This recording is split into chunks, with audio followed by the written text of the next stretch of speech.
Hello everyone, I'm Rishi Persad. Welcome back to another episode of Racing Weekly, a podcast and YouTube show brought to you by oddschecker in association with Bet365. Lots to look forward to on today's show and look back on, and I've got two terrific gentlemen to help me do that. Steve Ryder, as usual, in great form throughout the season, hoping that continues. And we welcome to Racing Weekly Dan Overall, who I remember you winning Tipstar on RacingTV back in 2022, so congratulations again. Thank you. I do remember that you disappointed Tom Stanley when you appeared on air, and you said that you were ashamed that I couldn't. I made your day though. Well, you definitely did. Yeah. That's why I want to thank you. No, you're very welcome. In public, so thank you. No, you're very welcome. I meant every word. And I've still had to work with Tom weekly in a regular basis. I don't think he's actually forgiven me quite yet, but see, I finally made it.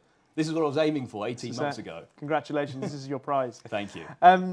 Briefly, before we get into a little bit more about specifics of the National Hunt season, what's your overall take on the quality that we've seen so far? Are there horses that you've identified along the way that you want to back anti-post, for example? Yeah, I mean, quality's been a bit mixed. I think we saw at Sandown, some of the quality of the Grade 1s was definitely up to question. I mean, Left Patron being 150 rated now, I'd say is dubious at best. I think the one horse, and as a pundit and a punter, you've kind of got to detach yourself a lot of the time from horses, and you can't go over the cliff with them. But if there is a horse who I've warmed to this season, there's always one. This time it's Broadway Boy. I've just fallen for him massively. I think he'll be overlooked a lot because he wasn't bought for a GDP of a small island. He wasn't a point-to-point winner. He was a 3-year-old store horse, stoutly bred, made a very slow start to life over hurdles, progressed really nicely, won 2 handicaps at the back in the last season. And this year over fences, I've just been really, really impressed. He's your typical Nigel Twiston-Davies trained, 3-mile chaser, positively ridden. I think they've been a bit surprised with him because he beat Mufasa on his chase debut, won next time out. And then he was against Flooring Porter, seemingly the second string behind We've All Been Caught, who they were convinced was this Gold Cup horse in the making. He isn't. I think they've now figured that out. But if they do have a horse who could progress to be a Grade 1 novice chaser, I do think it's Broadway Boy. I think when he was second to Flooring Porter, they maybe gave him a bit too much respect. I don't think they thought he was up to that. But he's clearly just improving leaps and bounds. We saw that in November when he just jumped a decent-looking field into submission. I think he's 25 to 1 for the Brown Advisory. He is entered this weekend in a handicap of 146. He's actually only rated £4 less than Stay Away Fay as it stands. I think he'll be continually underestimated because he hasn't got that flashy profile. But I think he's got all the qualities you look for in a novice chaser that can go to a pretty high level. Well, given all the information that you've given us about Broadway, it's obvious that you like him a lot. I know, I'm which obsessed. Which should be music to the ears, certainly at me, but particularly to this man who is a huge fan of Broadway Boy. Yeah, did us a bit of a touch in that novice chase. It was my best bet of the weekend a few weeks ago. So, yeah, no, I echo all of Dan's thoughts. Your thoughts briefly on what we saw last weekend? Yeah, interesting card. Some nice stories, particularly with Not So Sleepy. I love this December meeting. So, yeah, I can't wait to look ahead after we obviously go through Racing Recap. Indeed. And with that in mind, it is time for Racing Recap on Racing Weekly. And we start this week with a look back at a potential star over fences. The Esher Novices Chase was won by Stay Away Fay. Dan, I'll start with you on this. Beat Giovinco, who I thought was going much the best for, I'd say, sort of 3/4 of a mile on the run for home. Stay Away Fay's style is a grinder, though, isn't it? Yeah, I mean, you can't really dig Stay Away Fay. Like, he is just such an admirable staying chaser. He's your exact type you want for those Grade 1 tests because you know his attitude is bomb-proof. I think Giovinco, obviously, a lot of questions maybe about the ride he was given. I don't think it was a ride thing. I just think he's still very much a work in progress. I think we saw 2 very talented novice chasers. One who is far more the complete article. Obviously, he's been to Cheltenham, been in those proper Grade 1 races. And Giovinco just hasn't had those tests yet. And bearing in mind how he travelled, he's still a very talented horse. You can almost maybe somewhat compare it to Ahoy Senior versus Brave Man's Game from a couple of seasons ago as novices. Ahoy Senior was still clearly just learning his game, eventually got on top of Brave Man's Game towards the end of the season. It wouldn't surprise me if it's something similar again. I think a sharper test on better ground would suit Giovinco. So maybe the Aintree, that may be where he gets a Grade 1 prize. But Stay Away Fay, very, very impressive. He was very impressive, but I think Harry Cobden mentioned after the race that he didn't jump as well as he thinks he can do, or he'll need to in better races. Yeah, he kind of ballooned a few. I wouldn't say he made mistakes, but he was just a bit careful at a few. Whereas Giovinco was foot perfect. I was really impressed. That was my concern last week on the show, was Giovinco's jumping. He obviously unseated at Carlisle. Didn't really get a jumping test at Aintree because they obviously doled off all the fences with the low sun. He heads to the Corto Star on Boxing Day. I think that 3-mile test at Kempton will really suit him. I wouldn't be in a rush to drop him in trip. So yeah, Giovinco has a good chance at a Grade 1 there. I was impressed with Stay Away Fay. The race didn't particularly go as I expected it to. The change in man, it would be interesting to see how he would have fared. He was then getting £3. Obviously, that Haydock race is, the Exeter race is working really well. Obviously, Grade 1 winning at Haydock has boosted that form. Stay Away Fay, I think, is improved going over fences, and that says something for an Albert Bartlett winner. He apparently heads to either Warwick for a novice chase or to the Reynolds Ascot next. Okay. But he's definitely going to be top of the tree for the Brown Advisory. So as two fans of Broadway Boy versus Stay Away Fay, at this juncture of the season, the better prospect for the Brown Advisory? I'd probably say Stay Away Fay, just because of what he's achieved so far. But probably the course might well suit Broadway Boy a bit better. Yes, I think as you're looking prospects, Stay Away Fay has to be rated higher, but also the price difference is, I mean, it's 4 times the price. So I also keep an eye on the changing man, because he's still on his mark of 132. Yeah. So obviously he now needs one more run, and then he's eligible for some of those better handicaps. Yeah. I mean, he could run in a novice or a novice handicap, win easily, and still be on a very workable mark. He didn't really jump poorly, he made one error. I'd forgive him that, and I think he could be one maybe for an Ultima, something down the line. I'm still holding out hope. Tom Bellamy suggested that Broadway Boy would have an even better chance than the National Hunt Chase. So maybe that. Please no. Please no. Okay. Let's talk about the rearranged Fighting Fifth that was hosted at Sandown. No Constitution Hill, no Shushkin. That might be a subject to talk about in a bit.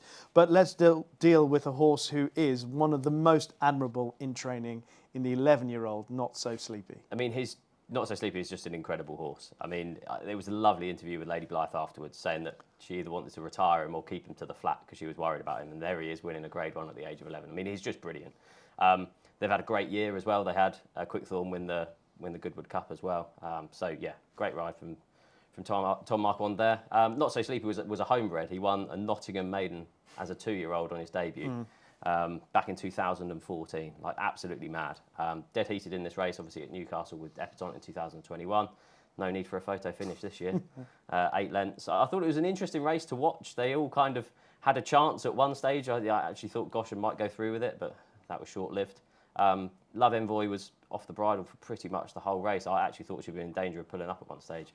A penny for Johnny Burke's thoughts. Obviously, normally rides Not So Sleepy and was never really in the race. She definitely needs to go back up in trip to 2.5 miles. She heads back to Sandown for that Mare's Hurdle that she won last year. I wouldn't be in a rush to take the 12-1 for the Mare's Hurdle, though. I think probably the Irish hold the cards there. It's interesting to see what Lottie Mouth and Gardner Marceau do when they come out for Willie Mullins. But yeah, a great race to watch for Not So Sleepy. The handicappers put him up £7 to 158. So I think they might have probably been targeting one of the valuable 2-mile handicap hurdle at Ascot, where he's obviously got a good record in, but that mark of 158 might put them off that. Being an 11-year-old who's achieved as much as he has, Not So Sleepy, he has quite a large fan base. Yeah, as I say, I was at Sandown the day, and I was getting the train up with a friend who self-confessed the biggest Not So Sleepy fan I think the world has ever seen. He spent the entire 20-minute train journey just eulogising about how this is his favourite horse in training. And we were almost there like, OK, mate, yeah, you've had your fun. Like, if he finishes third, it's a great effort. And it's safe to say we haven't really heard the end of it since. But I mean, as Steve said, it was a really strange race to watch because you think Love Envoi, normally ridden very positively, never really went a yard. And it was almost a testament to how the pace didn't really hold up, that she was able to get into contention at all. You Wear It Well was the first of those 3 to go forward that checked out. So you bit disappointed in them both. You Wear It Well actually didn't really want to rally to a certain extent, where she actually got back within half a length of Not So Sleepy. And you're thinking, she might just be able to battle this out, but Not So Sleepy all of a sudden, given one little squeeze, and he's found 2 lengths, and it was game over. Admirable horse. I mean, it's one of those, you can't really be mad at the result, because no one's going to say, we can't, like, Not So Sleepy. He's just such an admirable horse. I don't think we have much of a bearing on the Grade 1s to come, but great day for connections. Indeed. Steve mentioned he won that race at Nottingham on his first start ages ago. His first start as a 3-year-old. He won a Derby trial. He won the D Stakes at Chester. He's an amazing horse. So well done to connections. Dan said, slightly strange race. I think we all agree it was a slightly strange race in the way it was run. What about the Henry VIII Novices Chase? Le Patron won, now unbeaten over fences, 3 out of 3. A couple of disappointments in behind. I mean, JPR won, I thought I thought he had every chance, but just wasn't quite good enough on the day. I like the run of the second. I'm a big fan of Colonel Harry's. I think he's got a big future. But again, he was ridden, I felt, to get through the race and stay on, whereas I think a bit more positive tactics on a horse who has been the subject of positive tactics in the future might have been a different result. How did you read it? Yeah, I think going into that race, there was 5 of the 6 could have gone forward, really. I think it was only Petit Tonnerre who has been held up and wasn't going to challenge for the pace, and maybe that was in their minds without wanting to get into a pace battle. Obviously, Le Patron had 2.5 mile form, knew he would stay, and I think that kind of saw him to best effect. Great training performance, really, because it's also, initially when he came over from France, didn't really show a whole lot, but almost shades of Armad in terms of the sudden improvement shown and a bit of a shock result. The handicapper seems to have taken JPR1 as like the basis, and he's saying he run his race off 145. Le Patron now 150, is he? Yeah. Colonel Harry 147. I think that's probably pushing it, because if those ratings are true, Le Patron should be, what, second favourite for an Arkle? So they're based on what he's achieved, but yeah. I can't really take that too literally. I mean, I see what you say about Colonel Harry. I think you probably want to. He's going to go up in trip surely at some stage in his career. Loves heavy ground. They seem to think he could be better than That's All Right Gino, which is, bearing in mind what he's achieved, a fair statement. So he'd be one to keep in mind. But now he's off 147. He's going to be forced to go into those graded company. Is he going to be good enough come the springtime for one of those? I wouldn't be so sure personally. All right. I'll reserve judgment on Colonel Harry still. How did you read the race, dear, as in terms of a guide for the future? It was a race that once they crossed the line, I had to go back to have a look at Le Patron's form to see if I missed anything. And I still, looking back at it, I don't think I did. I mean, if I look back at his form, he was rated 113 over hurdles. He won a 0 to 120 novice handicap chase at Fontwell, where the second was beaten in a 0 to 100 since. He then won a 0 to 135 by 10 lengths off a mark of 122, and the handicapper thought he had £12 to find with JPR1. In fairness, he has done. They've increased him £17 to 150, which I do agree with Dan that it is a bit extortionate. But I mean, the Gary Moore horses at Sandown just love running there, don't they? Spirit Danu won the big handicap. Haddix Desobo won a massive career best to finish third in a Tingle Creek. The one that caught my eye was Petit Tonnerre. It'll be interesting to see where they go with him. He's had a couple of educational. What do you think the long-term plan is? Grand Annual? You would think so. Do you think he's got 2 mile pace for the Grand Annual? I don't know. I don't really know about him. You need to bear in mind he finished, beaten 6 lengths in a county hurdle last year. So they can't rate him as high over fences as he has done over hurdles based on what he's achieved so far. So he's the one that kind of took my eye out of it. Colonel Howard reminds you a lot of That's Right Gino, trainer, owner. They won the same Stowe novice handicap chase. But yeah, he'll need to go up in trip in time. Apparently the winner comes back for the City Isles over 2.5 miles next. And yeah, Gary Moore didn't even mention the Arkle afterwards. I don't think he's going to even bother going there. So yeah, a good race, but probably not one to look back on. Okay, just for context, how far behind a horse like Facile Vega do you think Le Patron is? A fence. Well, he's rated just because he's rated 150 now. Yeah, I mean, he wouldn't get near him. That's a joke. Going back to your point about being 150. So by that standards, you would think Facile Vega should be rated somewhere in the mid-170s, right? Oh, yeah. He's the best horse we've ever seen. If that's to be taken literally, yeah. It's just inflated marks. It is too harsh, isn't it? I still wouldn't give up on JPR1. I do think he's probably the one. Better ground, I think, might suit him. Better ground would suit him. He made a bad mistake at the second last year. He was travelling well, and that kind of meant that his effort petered out up the running. But yeah, he'd be the one that still in an Arkle at a massive price you could see finishing 3rd, 4th in the without markets. All right. The Tingle Creek, you just heard Steve mention about Haddix Desobo, ran a really good race to finish back in 3rd. I know there were just 4 runners, but he ran really well. Jonbon beat Edwardstone, 2 horses that obviously one a novice and one in open company have shone over the last couple of seasons over fences. Did we get the right result in terms of a boost for the clash with El Fabiolo, what Jonbon did? Yeah, I'd say so. This was a lot more exciting to watch than what the odds and probably the result, if you looked at it without seeing the race, actually suggested.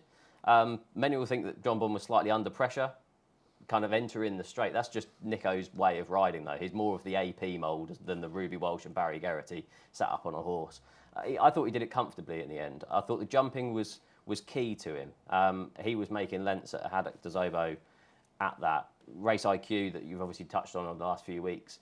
Edwardstone out-jumped him in the Schlur chase. That was reversed here. I know Edwardstone made a bad mistake at the first of the railway fences, but I thought Jonbon's jumping was good. Slightly left-handed, though, So they've mentioned, obviously, the Desert Orchid and the Clarence House at Ascot. Yeah.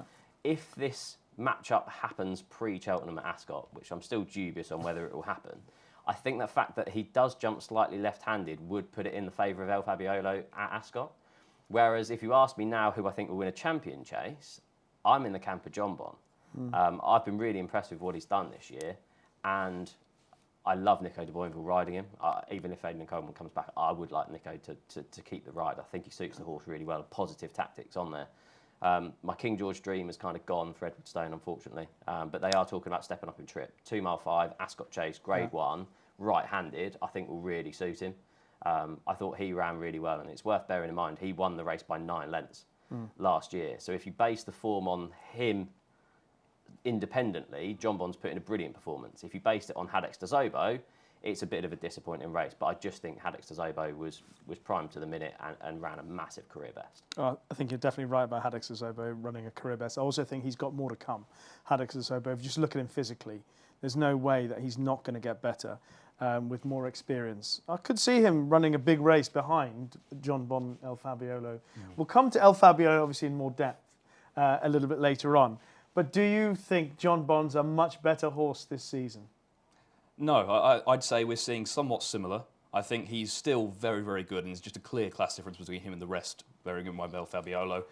I say the race was an okay performance on the distances, but it was 4.5 seconds quicker, I think, than the Henry VIII. Then again, what we make of that, we've already crabbed that form somewhat. I think it was a good performance without being standout. I'd say, obviously, visually, the Cheltenham run was more impressive, but we just know what Jonbon is. He's a very, very good horse. There's no need to step him up in trip anytime soon. For all that he probably would get 2.5, there's so many races in this country that he can just dominate, really.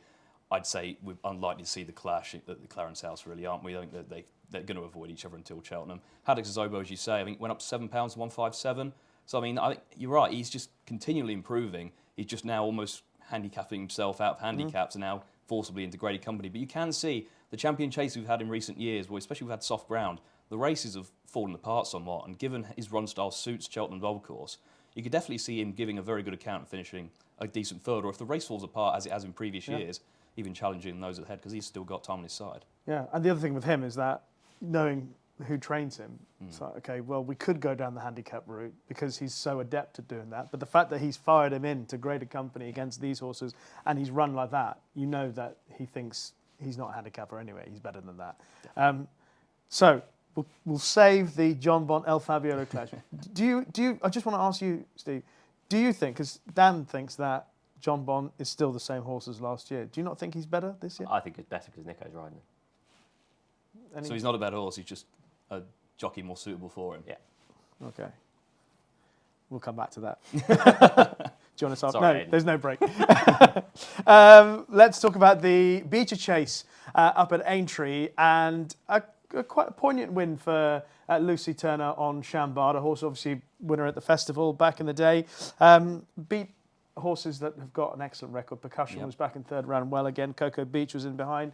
But I suppose the significance of the race was first female jockey to win the race, and a relationship between horse and rider that's very admirable. And she's a very good jockey. Like, she really is superb. I mean, you watch her approach every race she's been. She's always just very straightforward, does what needs to be done. She has a great relationship, as you say, with Chambard. I mean, he's a strange horse, really. He's only won 6 times over obstacles, but he won a Group 1 AQPS race in France many years ago. And despite only 6 wins over obstacles, he's now got a Becher and a Kim Muir to his name. So some performance, really, given he's 11 going on 12. Obviously, I think the headline being the very attritional conditions at Aintree. Some of the finishes weren't exactly the most pleasurable viewing. I think only 5 of the 12 finished here, many pulled up. So what it's really worth in the grand scheme of things, and I think the handicapper, again, has been quite harsh on a few of these who've won by large margins on heavy ground. How sure are they to back it up? And do they go Welsh National with him now? Do they try and get into the National? It's probably going to be hard either way, as given age is not exactly on his side, but very admirable horse. But I think the fact that he has gone up in the handicap should ensure a spot in the National. Now, obviously, it's been reduced to 34 runners. Yeah, it's up £9 to 149. Before I obviously saw that this morning, I was kind of going to, on this show, say that I'd be in favour for a few of these Grand National trials to be kind of winners you were in races. So you could have the Grand Sefton, the Becher Chase, and the Grand National trial as actual winning your in races, because now that they've reduced the field size, it would be a shame if horses like this don't get in. Like Gaskell is now looking at going the cross-country route because he's unsure of whether he'll get in the race. And it does depend what they do at the top of the handicap, really. I was like Dan, I was kind of ready to watch this behind a pillow after Pembroke obviously finished alone. Yeah. Zambella and Richmond Lake won by big distances. But thankfully the jockeys were kind of sensible and it was okay. Cocoa Beach had form in 2 nationals, jumped the fence as well, so he stayed on well.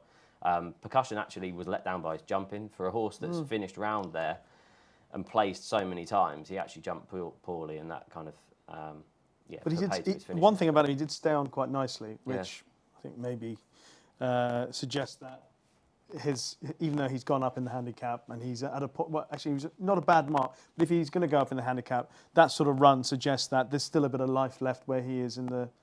He was forced out of the handicap by Cocoa Beach's rating as well. I think, off the top of my head, I think he was about £6 out of the handicap in this.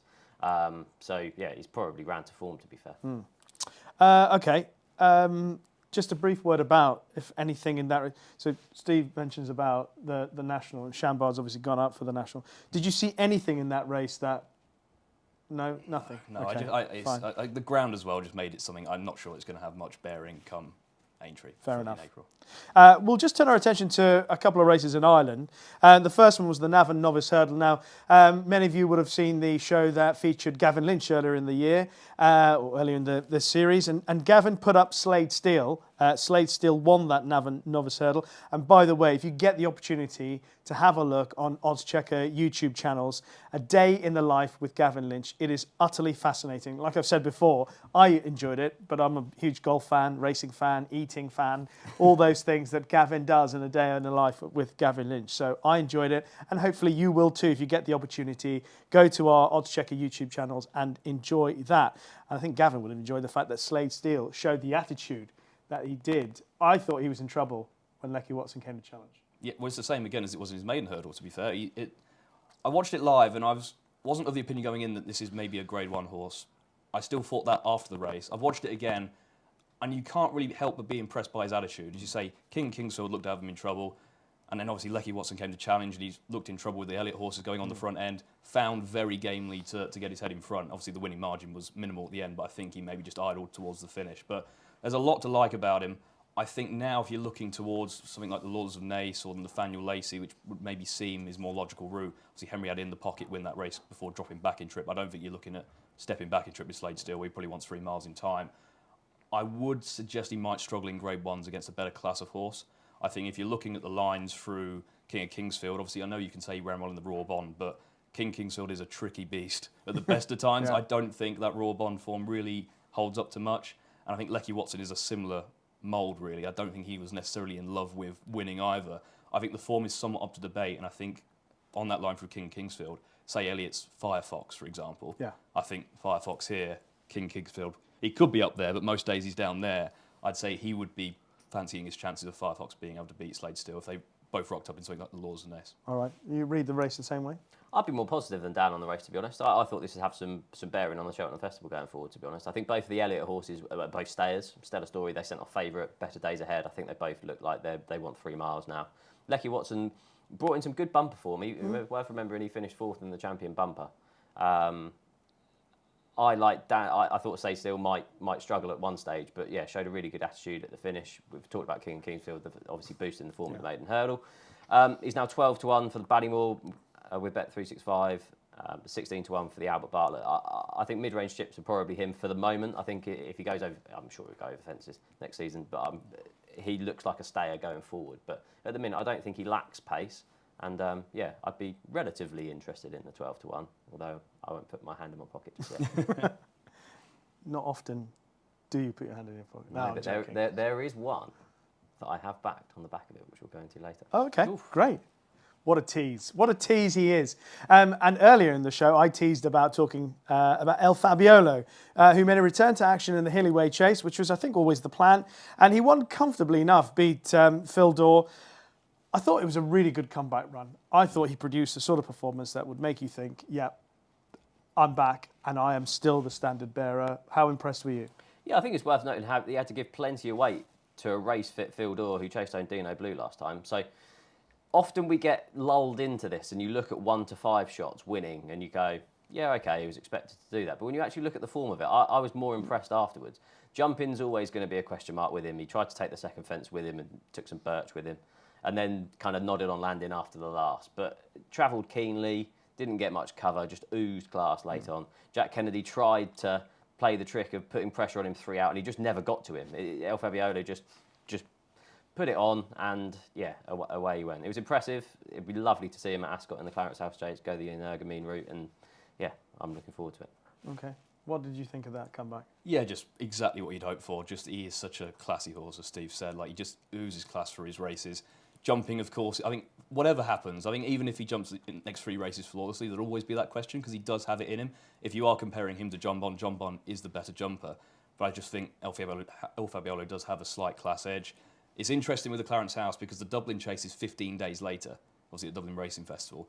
Probably not going to take in both. I'd suggest you probably go for that instead. Unlikely to go to Christmas as well because it isn't really one of his preferred route after going for this race. So it'll be interesting to see how his campaign, because his options are kind of limited to a certain extent without giving him too many races within a short vicinity. But I think tactically, if you were looking at, say, the Champion Chase, Jonbon's best chance is going forward, probably dominating the race and out jumping him because he can make those errors. But then I think when you've got the likes of Haddocks de Zobo, who will go forward in the Champion Chase, and Willie isn't naive to this, he's going to run something like a Dysart Dynamo, who again is going to put pressure on the front end, make sure it's a relative test of stamina at 2 miles, because he would be something a horse you'd think 2.5 miles is no problem. I think that'll just allow the race to be set up for El Fabiolo, and I still think by some distance he's the one to beat come March. Are you as convinced of the disparity that Dan suggests there is between them? No, I think they're closely matched. I think the two of them are miles ahead of everything else. And I love El Fabiolo as a horse, but I just think that test in the Champion Chase, I think we'll really see Jonbon. Yeah. We'll see what they do next time. Well, yeah. I'm not nailing my colours to a mast. If El Fabiolo puts in a brilliant jumping performance next time and Jonbon's a bit meh, then I might well be in the El Fabiolo camp. Well, my thing is that I don't think you can take Jonbon's run in the Arkle as a standard for Jonbon. That's the only thing. So whilst I appreciate everyone saying El Fabiolo is class, which he obviously is, but a lot of that appreciation of El Fabiolo's class comes from the fact that he won the Arkle in the style that he did, and he had Jonbon in behind. But I'm convinced. I don't know where you both. I don't think that was Jonbon. You watch his jumping there, and you watch his jumping at Cheltenham on his return, and even at Sandown, where I don't think the ground suits him for the way he would like to jump. I don't think there's the disparity between the two horses. I think it's very close between the two of them. Is that because he maybe had more pressure on the front end and wasn't able to get into that rhythm, which you'd probably see again in the Champion Chase? Well, not entirely. And I've spoken about this on the show I've alluded to it. But a couple of other senior riders that I have chatted to suggest that there was a disagreement at a couple of moments early on in the Arkle between horse and rider. And as a consequence, Jonbon lost his own initiative in jumping the fences and was waiting for communication as he jumped each fence. And sometimes it didn't always happen between horse and rider. And it's interesting that Steve obviously mentions it today, that, that a different approach to how he's ridden confidently, his mind has helped made up for him through the race when he's approaching these fences. And he's got that communication down to a T with Nico de Boinville. Do you think Nico keeps that road now? I think so. Yeah. I think so. Yeah, I'd probably agree with that, to be fair. Anyway, Haddocks de Zobo is going to come on, blow past them all. Anyway, that's a look at some of the main races that we've discussed over the weekend. Some really good horses, obviously, on show, but there were some others that we can talk about. And Dan, I'll give you first dibs on a list of others that you'd like to mention. Yeah, we had a real host of interesting performances, didn't we? We really did. Indiana Dream, I guess, is the horse caught a lot of people's attention. Jumping wasn't great early on. I think the second he slowed into massively. It took a while to really warm to his task there. Made another mistake I think at the fourth, another chance down the back. But the way he cruised into the race, clearly a horse of some ability. Again, heavy ground, maybe sceptical about the winning distances, but it looked a good field in behind. I don't think you can dismiss him at all because I think they hold him in quite high regard, but he has seemingly had issues. I think they described it as a small issue, which is why he missed a lot of last season, but you probably want to see him again. Harsh in the juvenile hurdle paid a very good compliment to Mighty Bandit. I think he also paid a good compliment to the horse in second, who I'm maybe a fan of for something like the Fred Winter, Lark in the Morning. So Harsh, obviously a Joseph O'Brien horse, Lark in the Morning. Likewise, Lark in the Morning was the favourite for that Mighty Bandit race. He was the only one who even got close to the winner, and he did a lot wrong that day. He's in the Mulryan colours as well. I think he could be a bit of a Fred Winter horse down the line.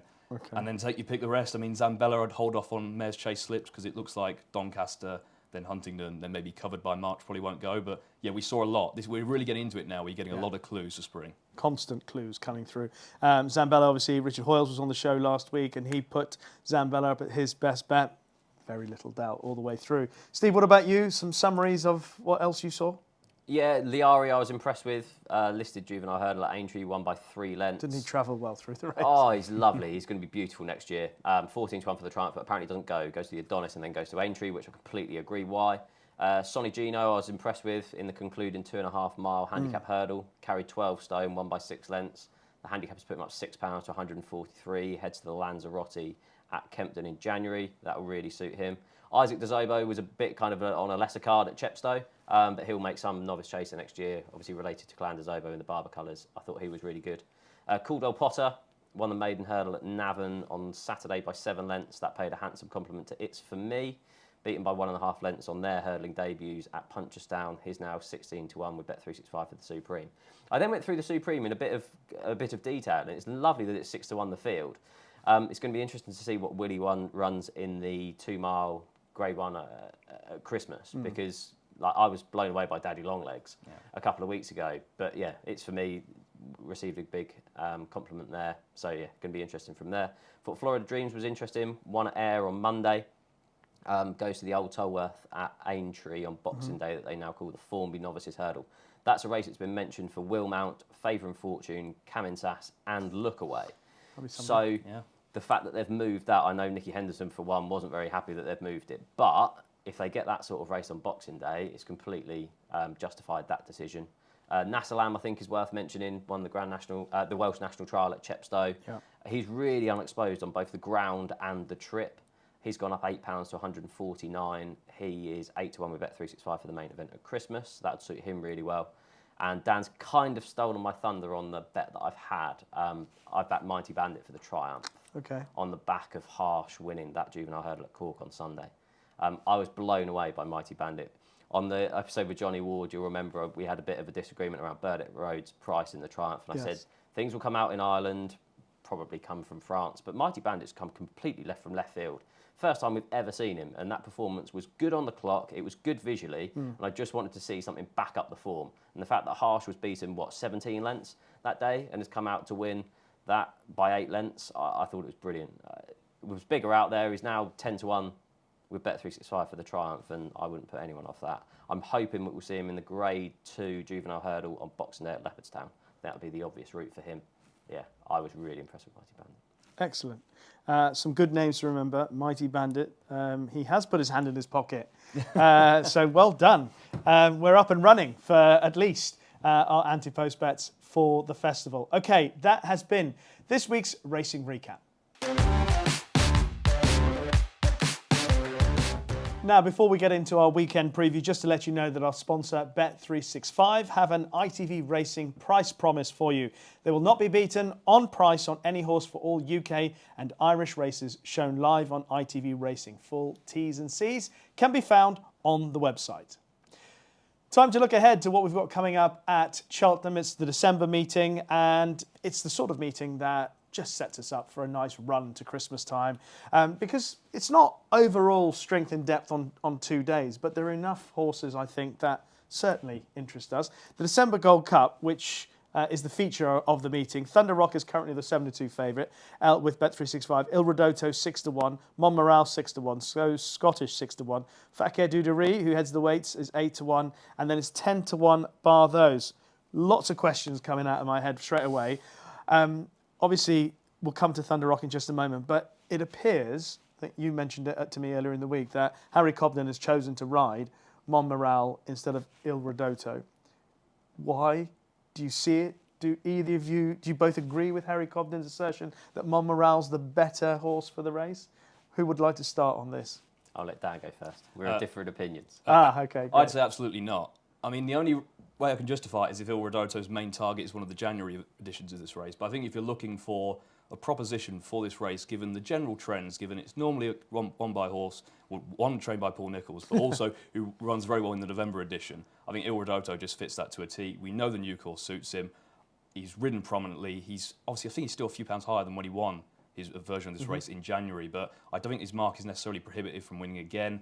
I think the race is kind of made for him. I'm a bit stunned, to be honest. And I think if you're looking, obviously, they're off a very similar mark.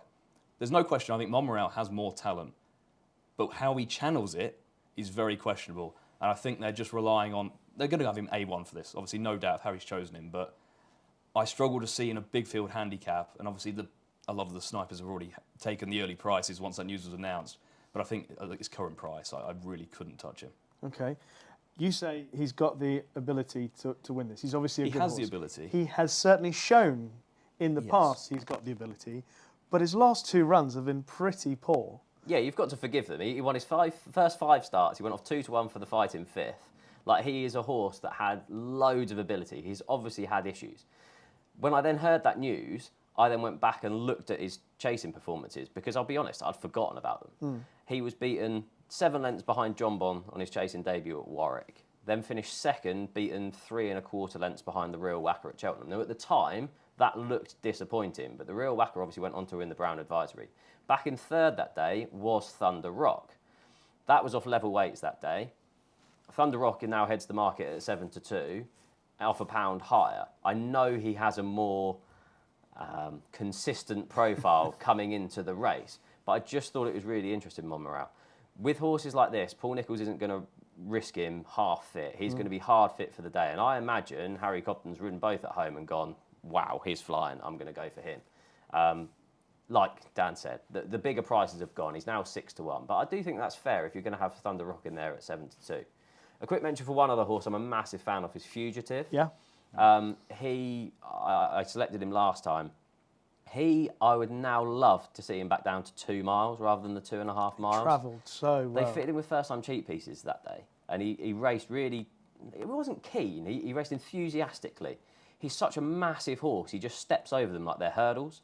And I'd love to see him back down to 2 miles. This obviously switches to the new course, which is more of an emphasis on stamina. So I'd leave him alone in this over 2.5 miles. But I'd love him to finish an eye-catching 3rd or 4th again, and then drop down to 2 miles next time, because he's a horse that I'm a massive fan of at Cheltenham. I think his trainer, Richard Hobson, has been saying that, apart from the fact he's desperate to have a first winner at Cheltenham, because I think he's had quite a few placed at the festival, obviously placed outside of the festival as well, but also he felt that the horse needed it, and that had they considered how fresh he was last time, that Gavin Sheehan might have dropped him in and allowed him to find his way through, whereas the horse that kind of just, as you say, not keen, but just enthusiastic, got on with it. So I think even though he is at the higher end of the handicap, I still think Fugitive is one to, he's 10-1.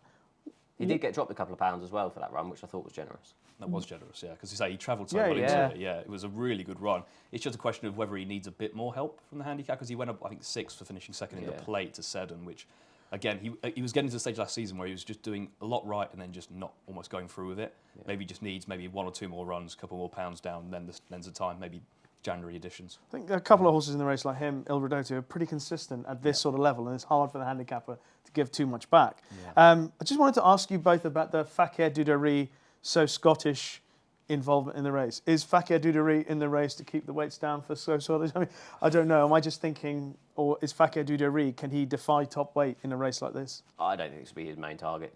This will be a fact-finding mission and trying to get dropped a few pounds, I think. Yeah, maybe just not up to those Grade 1 standards anymore. I mean, even though he probably find a few weak enough events in Ireland at a Grade 2 standard, but maybe just not the horse he was. I do think Thunder Rock, I know why he's favourite for this, because he's got that profile. 2nd season chaser, Mile Mission boosted the form, but realistically, Mile Mission was having a prep run over a trip way shorter than what he exactly wants. I still have concerns about his jumping in a big field like this. I think even at the start of the season, Ollie Murphy was kind of 50-50 about, do we go hurdling with him, do we go chasing? And I think obviously the Carlisle run said, oh, well, we'll stick to chasing for now. But he just seemed to lack scope to me. When it came to the better races, he just wasn't able to jump as well as the others, didn't have the scope to progress through a field. I can see him in a race like this, making a few early niggly errors and just getting outpaced.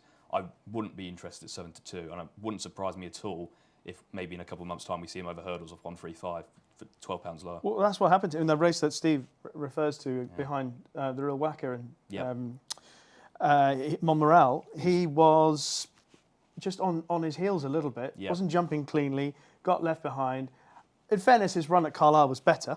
It showed a little bit. Small field, less Exactly. emphasis on. How big a field will we get, though? We're 15 in the race at the moment. There are a couple of horses still in it that are doubly entered. I think most of those will go. I'd say 13 or so. Okay. It'll be enough. And bearing in mind as well, you want to be up with the pace generally in these events. So I don't think there's going to be much relenting from a pace angle. And if he is just, again, slightly outpaced, it's going to be a struggle to reel him back in. All right. Well, I think we've spoken about it enough in generalisations. Time to boil it down. Time to pin our hopes onto a winner. So, Dan. Il Ridotto. Il Ridotto. Monmorel. Wow. Harry Copton doing Bryony for Okay. No, you will never see me again. Oh, dear. I'll take a chance on So Scottish for Emmett Mullins. That's pretty much it. So, okay, let's have a look at the Veterans Chase, which takes place on Friday. Now, the horse who's at the top of the market is Le Jurien. I'm going to go with that pronunciation at 5-2. Ibleo 9-2. Ibleo hasn't run for 980 days. Thank you. But he's defied a long layoff before, but not quite as long as that. Storm Control 9-2. Mill Green 5s. Go Steady 6s. Topville Ben, the old boy, 8-1. 9s. Duke de Beauchamp, I said the old boy. They're all old boys and girls. And 10-1 bar those. I personally thought that Le Ligurien's win was a little bit hollow, that race at Kempton. I didn't think he had a lot to beat. And the second, Danny Kerwin, once he came under pressure, does what he does. Yeah, I think if you look through this race, a lot want either further or are kind of a bit gone at the game. So it's obvious why they put him in as favourite, because he's coming here on the back of a win. But I think Mill Green's the solid one in this. I know 2.5 miles will be on the short side for him, but the form of that second behind Thomas Darby last time at Warwick, I think is a better run, and it definitely sets the standard in this. He has good Cheltenham form too. He finished 6th in the Martin Pipe in 2020, 7th in the Martin Pipe behind Galopin de Champs in 2021, and then finished 3rd in the last 2 run-ins of the Potemps.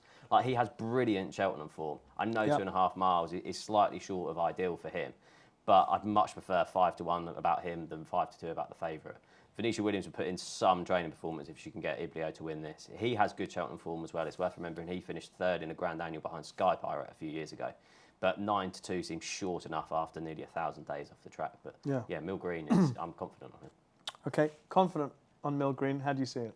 Well, I've got 20-1 shot I actually think has got a very good chance here, and it's witness protection for the Keeleys. Yeah, I think you look through this, and as Steve said, a lot of these you're probably thinking 3-milers. So it's interesting. We already have the 3-mile veteran series, and they're going for the 2.5 edition. But I think there's a horse in here who's stepping back in trip from a few runs. It is witness protection. I'd say it's only his 8th start with offences. He's been fairly lightly raced. And he missed a lot of last season with an injury. Came back and put in, I thought, some good runs over 3 miles. He's a prominent racer, which always suits this track. And he just got to the front and tied about 2 out on a couple of occasions, off marks in the low 130s. Dropped to a mark 127 now. You go back to his Norris campaign, which was only about 4 or 5 runs ago, relatively speaking. He's probably one of the more lightly raced in here in that regard. But he finished 2nd to Warlord with Il Ridotto back in 3rd on his Chase debut. He went off favourite for that race. Obviously, that worked out very well. Then he beat Red Rookie off 129. See, that horse has then got up about a stone in the weight. That is solid form. And I think we know Martin Keeley loves a Cheltenham winner. He loves a Cheltenham runner. And I think with this series, it's only the 2nd race of this series. Yeah. I think it's almost tailor-made for him. A strongly run 2.5 miles on soft enough ground. I think that would be his ideal. You can say a lot of these are well handicapped on what they've achieved, but I think you don't have to look as far back to see that witness protection has got a handy mark here. And he's run well at Cheltenham previously. Okay, I like that. 20-1 witness protection. I know it's crazy, 980 days off, but if anybody is good at getting a horse to win off a layoff, it's Venetia Williams. My goodness, she's done it enough times in the past. In fact, she did it with this particular horse, Ibleo, who had 838 days off and then came back to win. What was that? Really 4 years ago that break happened. So, you know, what's 980 days? What's an extra 100 days? Just gives him a little bit more time to be more fresh. So what I trust it be, the 47th of November. If you go back and look at the November stats for Venetia Williams. I'm going to take a chance. I trust in Venetia Williams. The cross-country handicap chase takes place also on Friday. Some good horses in this. Entered, obviously, a former Gold Cup winner in Manila Indo, Conflated, Galvin. But as you mentioned in the notes, Steve, there's a lot of weight to give to still potentially progressive horses, particularly Guestkill, who I thought he lobbed around Aintree last time out. Yeah, I've been really impressed with him for his 2 starts. He's 2 from 2 this season, 2 from 2 in blinkers as well. Won a chase in France on his penultimate start. They're similar sort of fences to what he'll face here on the cross country. Then won the Grand Sefton over the Grand National fences. So jumping is his main asset. The thing is, he'll get stacks of weight off Conflated, Galvin, Manila Indo in this. He's around 6 to 1. It's worth remembering this as a handicap. Obviously, Conflated has been a big mover in the main race at Cheltenham because he is rated 166. And Gordon Elliott obviously did that quote of, "I've never had a horse school so well over banks," or whatever he said. But yeah, he's got to give a massive amount of weight. Galvin and Delta Work proved last time at the November meeting how difficult that is. Obviously, Foxy Jackson and Late Night Pass finished ahead of those, and yeah, I thought Gaskill was a nice price at 6 to 1. I was a little bit disappointed with Galvin last time, if I'm honest. Conflated 130, joint favourite along with Galvin. Late Night Pass, who was brought into the race last time beautifully, just didn't quite get it done. 7 to 2, Gaskill 5s, Manila Indo 6s, Vital Island 7s, and then 10 to 1 bar those. Yeah, it's one of those where we know what Gordon Elliott's main objective is, and it isn't now. It's in a few months' time. So I think Conflated, whatever he does here, will improve for the experience. I wouldn't expect him to win this. I think a good run in second or third would be more than adequate, and you'll probably still see him cut for the cross-country come March.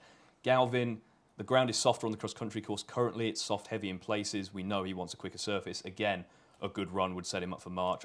This isn't the main objective. If I was going to have a bet in the race, it would be Late Night Pass. Obviously, very well backed in the November edition of this race. Obviously, a bit of a strange recruit, given obviously prolific point-to-pointer at Hunter Chase, and then with first start for Dan Skelton. I thought it was interesting. He was extremely well backed that day. It's the Andrews link, isn't it? Yeah, obviously, that Bridget does make sense. and Gina. I think they wanted the horse to. They wanted to give it a proper chance of winning this and maybe going in. I think, were they talking about the Grand National later on? He shaped well over the national fences over inadequate trip previously, so you would have to probably win this and maybe win again to get into that race. So I think he's got every incentive to go well. And bearing in mind, I think when he was in the November meeting, the Skelton's yards were generally needing the run a bit, and I thought he shaped extremely encouragingly. Again, horses always tend to improve with their first experience over the cross-country obstacles. I think he will do the same. Obviously, no Foxy Jacks this time, and they pulled well clear of the rest. I think a £3 rise is more than fair, bearing in mind it's just all about getting experience over these obstacles, and yeah, he would be my play in the race for sure. All right, boring, but every time he runs, I love Gaskill. I think he's a really genuine horse. Easy way of going through the race. Generally tends to be prominent near the fore and generally finds things pretty comfortable out there. So I think that style will be suited to the cross country. So I like him. Lots of other good horses potentially on show. There's I'm going to throw it out there. The novice hurdle at Cheltenham on Friday could be, if you look through the list of entries for the race, it's superb. Could get Beat the Bat, Gidley Park, Meatloaf, but also one of my favourite horses in training in Dysart Enos. Obviously, she even beat Queen's Gambit. What disrespect she showed that day. But obviously, franked that form by coming out to win at Aintree, and albeit despite an awkward round of jumping at Huntingdon, she absolutely blitzed her field. Didn't beat a whole lot, but I think she's very good. I'd love to see her turn up and test herself against some better horses. But that could be an amazing race. Yeah, it's not a race you can really have a strong opinion on until we see the final field. But yeah, Dysart has been confirmed for it, and yeah, get a bit of experience before the Mayor's Novice Hurdle. Is there anything in the race that you like as just potential? Long-term prospect Gidley Park is a lovely horse, whether 2 mile or 1 on new course. I mean, it's a stiff enough test, but probably wants further. Obviously, Harry Files has beat the Bat, as you mentioned, off 1-2-5. Maybe they go down the handicaps rather than in this. This would be a bit. I think it's generous after that win at Ascot, and even the first run as well. Yeah. Obviously Masaccio obviously come out and boosted that form, run really well behind Jinko Blue. The third, Hope Jolie Smoke, 3 miles, ran really well on his handicap debut. There's so many in here. Again, you can imagine a lot of these maybe aren't like festival Grade 1 horses, but Betfair hurdles, races like that down the line, you could definitely see a few of these lining up in for sure.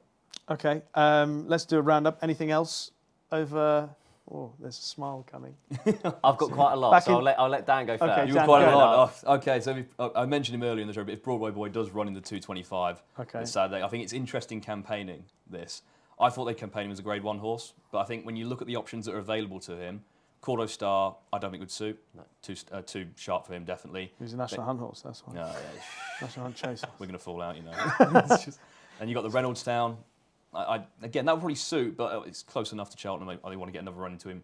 I think this is actually quite smart. 146, I think, is workable. Will be ridden the appropriate way to win a handicap like this. And if Protectorat does run, he's going to be getting a lot of weight, and I think that'll definitely help his chances. Sam Twiston Davis back on board. And then the best bet will come in the mare's handicap hurdle on the Saturday. Should we hold that for the end? Oh, is that, yeah, we can. Let's hold those. Is there anything else though? For now, it's just Broadway Boy if he runs, and I'm led to believe he does. Okay, let's hold your best bet. I'm just so keen. I can't help myself. It's the last race on the Saturday as well. Racing Weekly people, we are saving Dan's best bet for the very end. So you could just scroll through, the bottom. Often cut out Steve and I from the rest of the chat. All right, Steve, you've got a lot, so pens at the ready. Yeah, and some of these aren't priced, but these are just horses that I'm just really interested in that are entered. 1:15 on Friday, Doddy the Great is entered in the 2 mile 1 handicap hurdle off an opening mark of 131. They said that the Scottish champion hurdle will be the long-term aim for him, just getting this run in for a bit more experience. He's unbeaten in 4 starts under rules, beat the now 137 rated Knickerbocker Glory on his debut in a bumper. That form's working out well. He was really impressive at Ascot, won easily after 746 days off the track.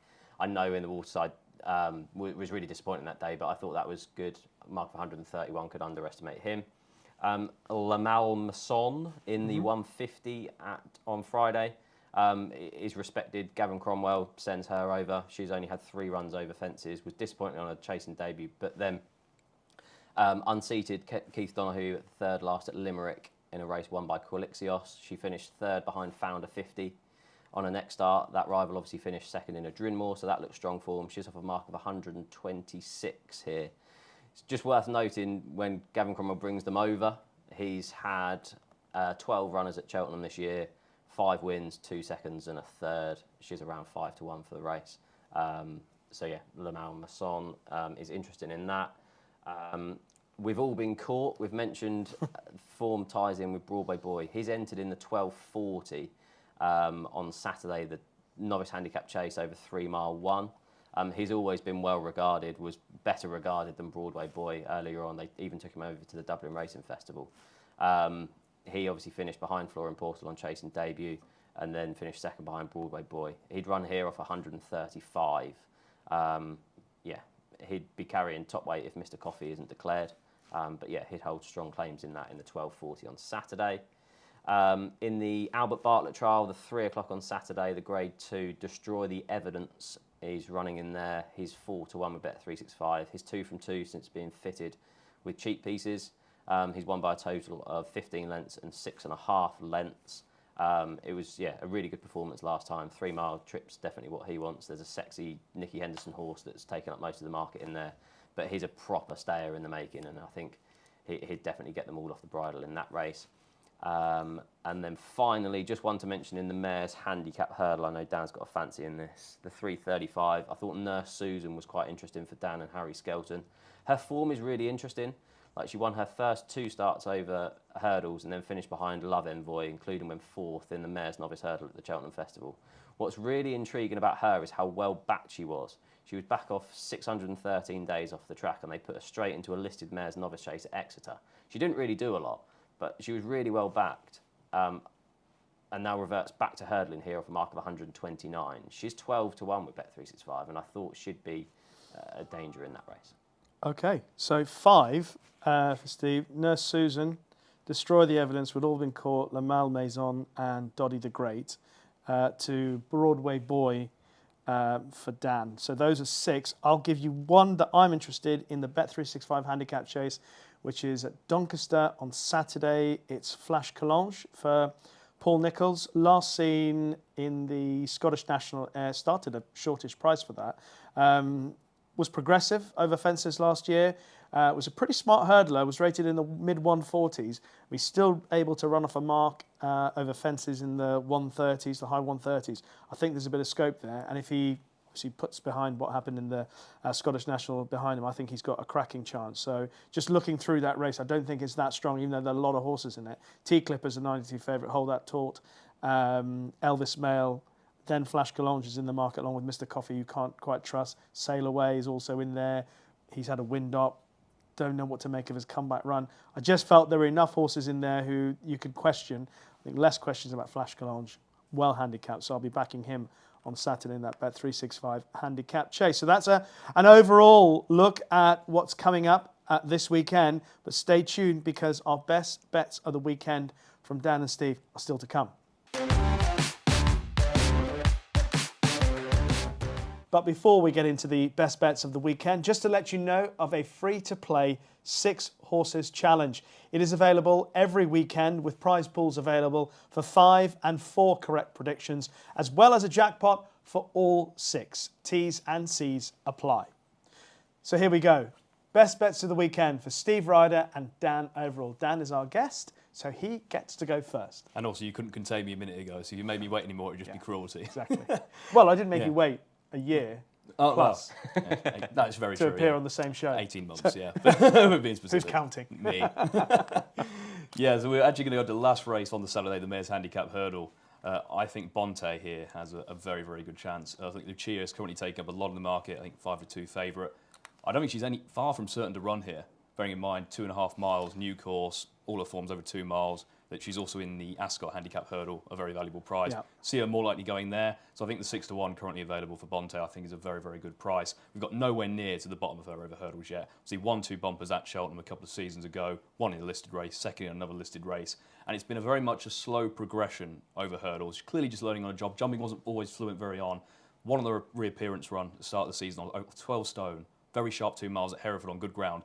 That I could not think of a worse track for her. Like, she clearly wants further, hasn't really had it yet either. So Hereford on good ground is one of the sharpest tests in the country. Somehow managed to win that day and only went up £5 for it. I think you could have given her far more, given that she was held up and never really was competitive until the end. I think step up to 2.5 miles on the new course is absolutely made for her. And Fergal O'Brien said after the race, like, December's the plan. So this has been a long-term plan since the start of the season. Mark 123 means she'll probably get a fair bit of weight from a lot of these in here.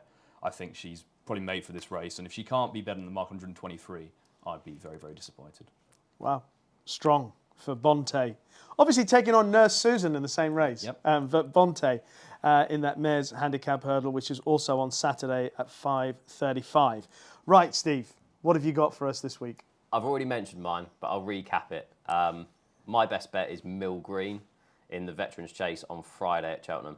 I know 2.5 miles is on the short side for him, but the form of that second behind Thomas Darby last time, I do think, sets the standard on recent form. He has good Cheltenham form too. Finished 6th in the Martin Pipe in 2020, 7th in the Martin Pipe behind Galopin de Champs in 2021, and has then finished 3rd in the last 2 runners of the Potemps. He will be staying on well at the finish over that 2.5 mile trip, and I'd much prefer 5-1 than 5-2 about the favourite. All right, brilliant. So, Bonte for Dan and Mill Green for Steve. Bonte in the Mayor's Hurdle and Steve's Mill Green running in the Veterans Handicap Chase. So that's the best bets of the weekend. Before you go, just to quickly ask you if there was one horse, put you on the spot, that you're looking forward to seeing running at Christmas time, Dan, what would it be? Over Christmas time, I'd be very keen on Lookaway again. I think he's just progressing really nicely. I know obviously that he's gone into handicap form. Coming into the season, I thought he was probably the best handicapped horse in the country. So when he won that Grade 2, and Neil King said after the race, this was the best handicapped horse in the country, I fell to my knees and disappointed, because I didn't even back him for the Grade 2. I was just, and then I backed him for the Great One, obviously narrowly beaten. But I think that sets a high level of form. And I think, bearing in mind the regard they hold him in, I think he can keep progressing. And obviously, Wilmant will be the talking horse and a couple of the others, but I think he's rock solid. Really like him. I can't wait to see him over fences. I think he's be something else. Yeah, he's a beautiful looker. Thank you very much. We look forward. Let's not leave it 18 months. No, again, please. Yeah, well, that's your call, Rishi. You've made me wait all this time. We'll talk about it off camera, Steve. Okay. Thank you very much to Steve and Dan for joining us for this episode of Racing Weekly, brought to you by oddschecker in association with Bet365. As always, if you've liked what you've heard or seen on this or any of our previous episodes, then please leave us a very kind review on Apple Podcasts or in the comments section on YouTube. Who I've said before, it's been a joy to read the comments on YouTube. This year, this series, it seems like people become nicer. So thank you all for those comments. Just to remind you that we're back next week. We'll be previewing all the action, or the best of the action at Christmas, and Megan Nichols will be joining us for that. But for now, from the Racing Weekly team, thank you very much and have an enjoyable week.